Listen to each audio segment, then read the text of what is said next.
Hey, good morning everyone. Kaye here on my homestead in Tennessee. Well, last year I carved out, I just told the mower not to mow around a big oval in my yard, and I created a meadow. So in here I have Kentucky bluegrass, fescue, the succulent, I've got a trefoil, and I've got yarrow, and I'm not sure what else. And I was just anxious to see what would come up on its own without me putting any seeds or any plants there. Well, one of the things that came up was yarrow. And this year it has probably doubled or tripled from what it was last year. So let's go down and see. We have had a string of storms. I have not checked on it. It was in full bloom a few days ago, but we had 3 storms in a row. Let's go see if we still have yarrow blossoms, and we are going to talk about the medicinal benefits of yarrow, one of the top medicinal plants, and collect some fresh leaves for making a tincture and some flowers for drying. So stay tuned.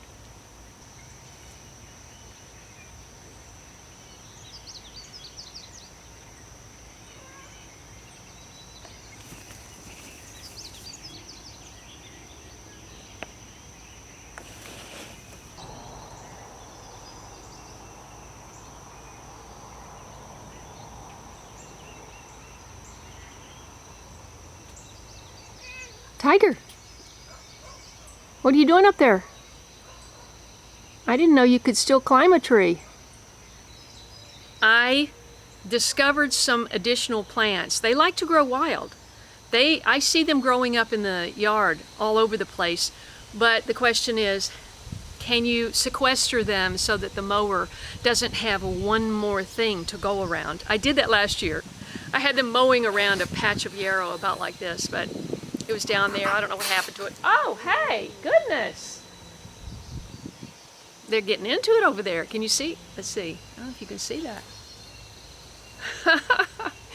Anyway, sisters. You know sisters fight, right? Anyway, so the other day I had a clump of yarrow. It was coming up right underneath the first electric wire strand, and I knew it had to be moved or it would have to be weed whacked, period. It was such a nice big couple of clumps, I said, let's put it in the meadow. The great thing about having a big yard and having a meadow is you can always make it bigger. And I'm making room for yarrow. Well, I actually didn't have enough from the first location, so I went over beside the vineyard where I had a bunch more, but they weren't big clumps. They were sort of one here and one there. So I didn't find enough to fill up this hole. I got the hole too big. So what I'm gonna do, rather than putting these clumps that are thick with all the kinds of horrible grass, which will go in there sooner or later, but I just went up and got some good soil, and I am going to fill up that whole thing. And fortunately, I've got this little hose from my cistern that I've hardly used this year because of circumstances, which I can discuss in another video. But they look like they're starting to perk up a little bit. I'm just making a little pond here. It'd be lovely to have a pond, but it's just more work. So I'm going to put the dirt in and finish it off, and we'll see how it looks. And of course this divides by rhizome, so it will fill the whole thing up sooner than if I put these clumps back in here, you know, which would just crowd it out. The sun is just about to slide down behind that hill.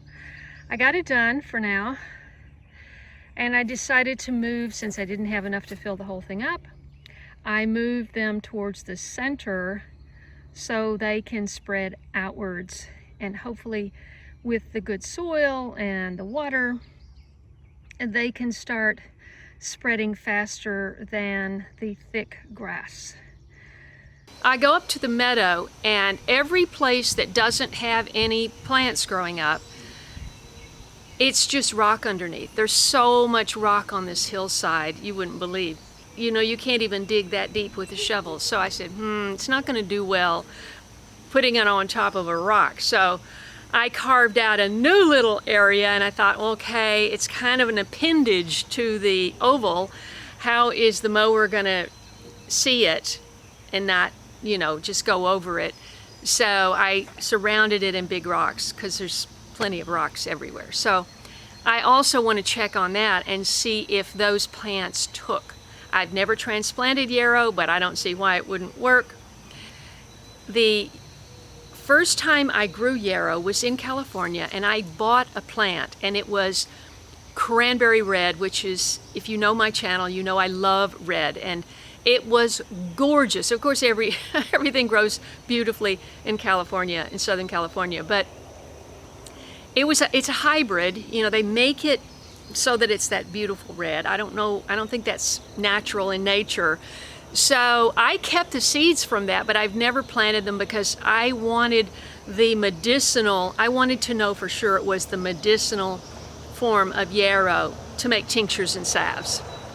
On our way down to the meadow, we're passing my flower garden, which my recent video showed my son building this electric fence around it. I haven't done anything except Randy, my helper, was here, and he did another couple of rows of tilling around just to cut those crabgrass and the weeds that come in from the yard into the flower bed. Should make it easier to weed, and a lot more zinnias have popped up, and the coneflowers are now in bloom. So I'll do an update on the flower garden very soon.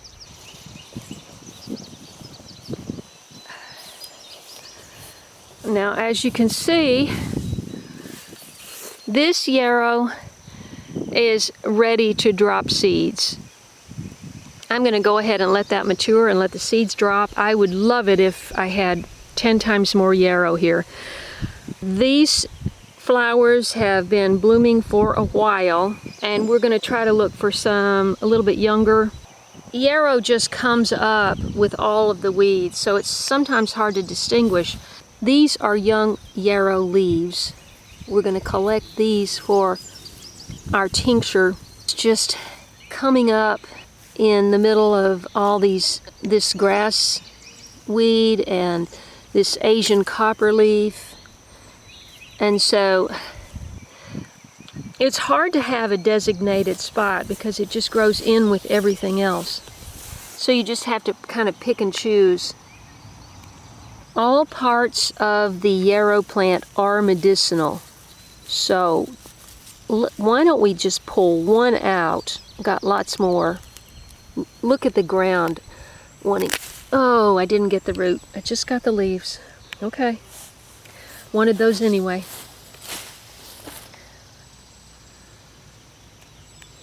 We're gonna cut them in 1-inch pieces and put them in a jar and cover it with at least 80 proof alcohol, vodka or other alcohol. Hi. BJ, look at me. Hey, look up here. BJ, psst. Yeah, you got pretty blue eyes. It looks like the only thing that's blooming are these mature flowers here. But since all parts are medicinal, I'm going to collect these flowers for tea.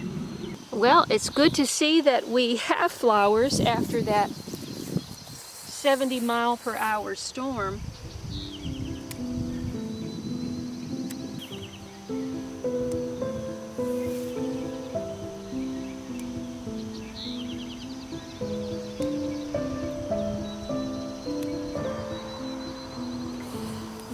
Let's get a few more young leaves for our tincture so that our jar will be full.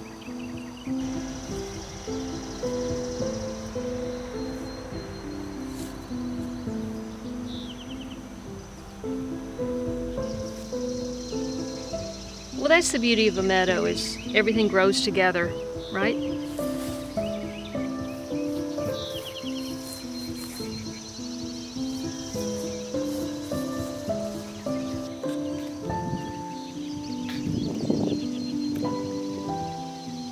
Tiger, Tiger, what's in the meadow?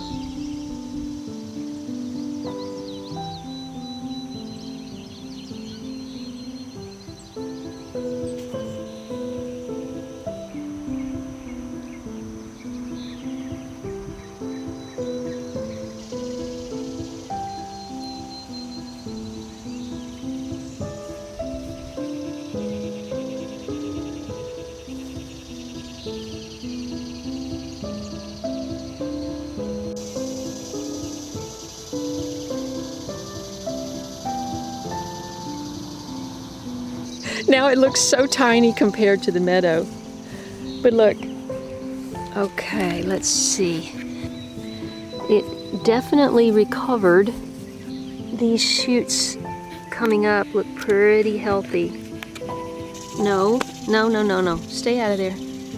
Come on, stay out of there. No, no, stay out of there.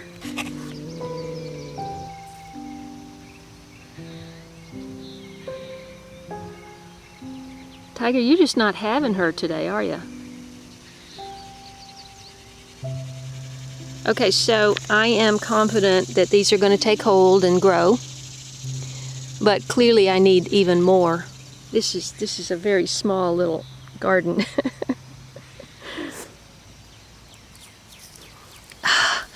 And we're going to leave that be.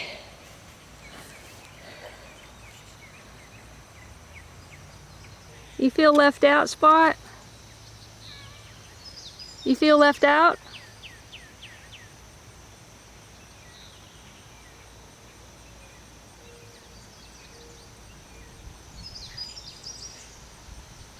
Psst, psst. I want to see your pretty eyes. Can I see your pretty eyes? No? Let me see your eyes. Spot. Oh. I know. I know. Okay, let's go inside and make some tincture and talk about medicinal benefits. I wanted to mention probably the top benefit to yarrow is its blood clotting properties. Back in the wars, the soldiers would use it on their wounds to stop the bleeding. You can chew up the leaves and put it directly on a wound, or you can, I think you can even use the leaves directly onto the wound and it will suppress bleeding.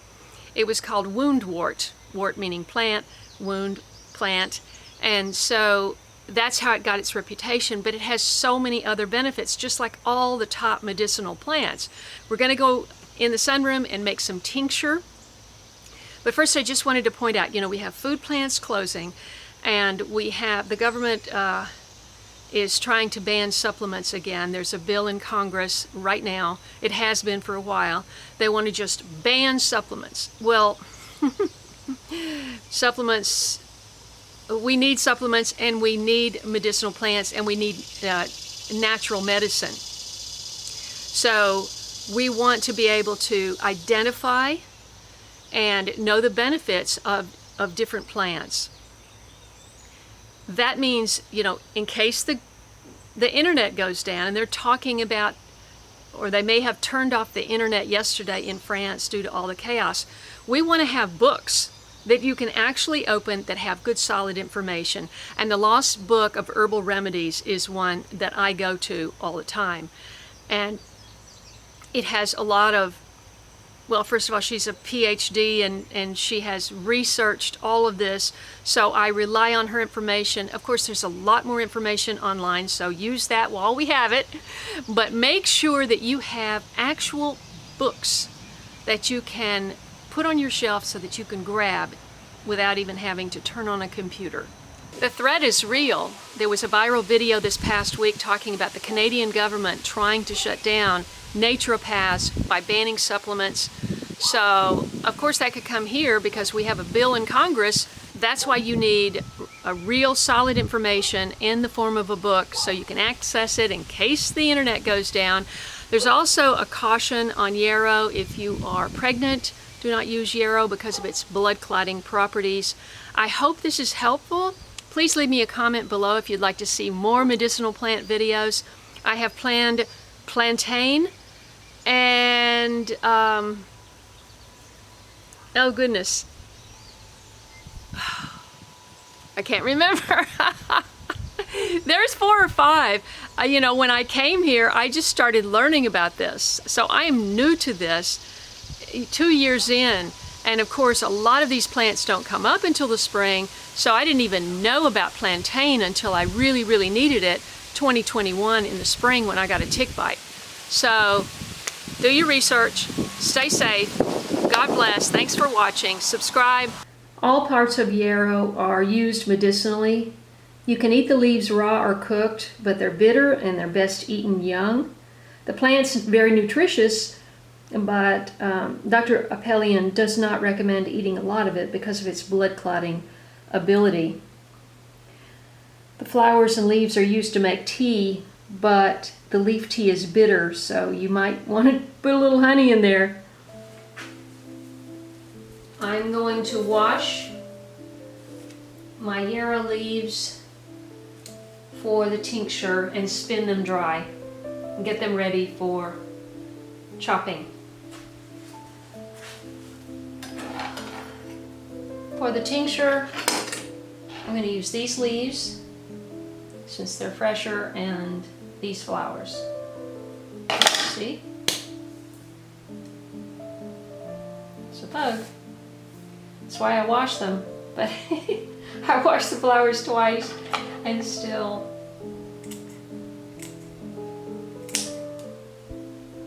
Get your lid ready with your what it is and the date.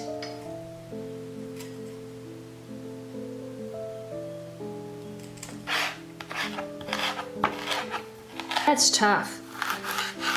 I just sharpened my knife and that's tough.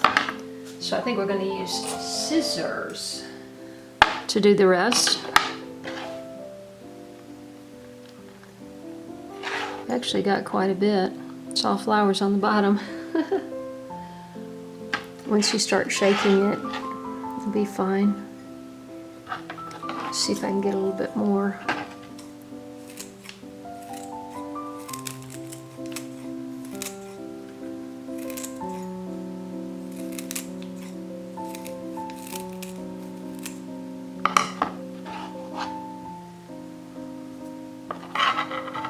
It's getting there.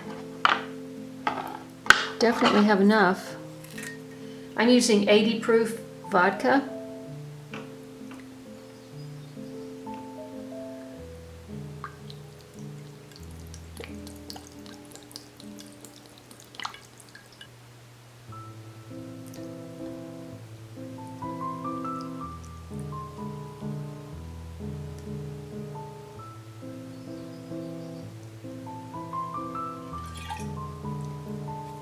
Oops.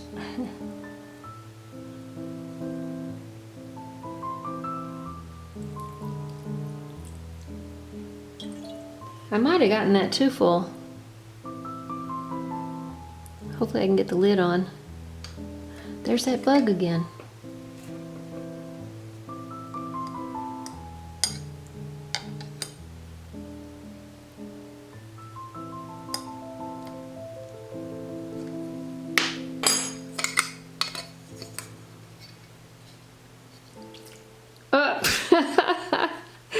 Yeah, it spilled. It was too full.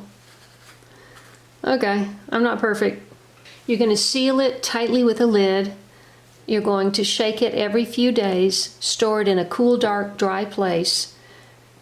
In about 6 to 8 weeks, you're going to strain out the herbs through several layers of cheesecloth. The liquid will go into a separate jar. You'll label that and store it in a cool, dark, dry place. And tinctures last for years and years, so you're good to go if you follow these instructions. Okay, now let's put the flowers in the dehydrator for tea. These little bugs will shake right out of the flowers, so you do want to wash your plants before you prepare them for dehydrating or making a tincture. I don't know what this little black bug is, but it kind of flips around and moves very quickly. See that? Okay, I've got my yarrow flowers laid out for drying and making tea. And we're going to put them in the dehydrator on the lowest setting for about an hour.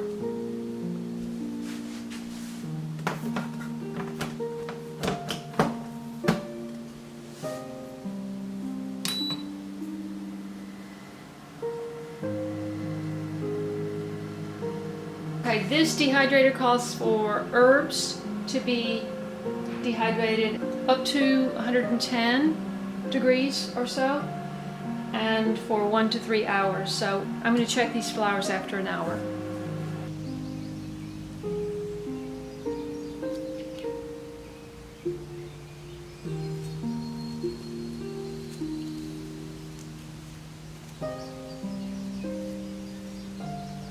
Thanks so much for supporting this channel. You can find ways to support this channel in the description below every video.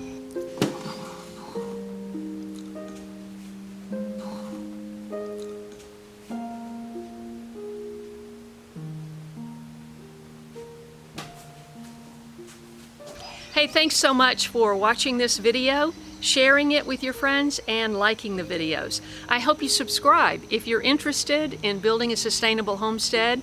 That's what I'm doing here in Tennessee. I was in a small garden and now I'm in a big garden. So I've got a lot to share. So stay tuned to this channel and I look forward to seeing you in the next video.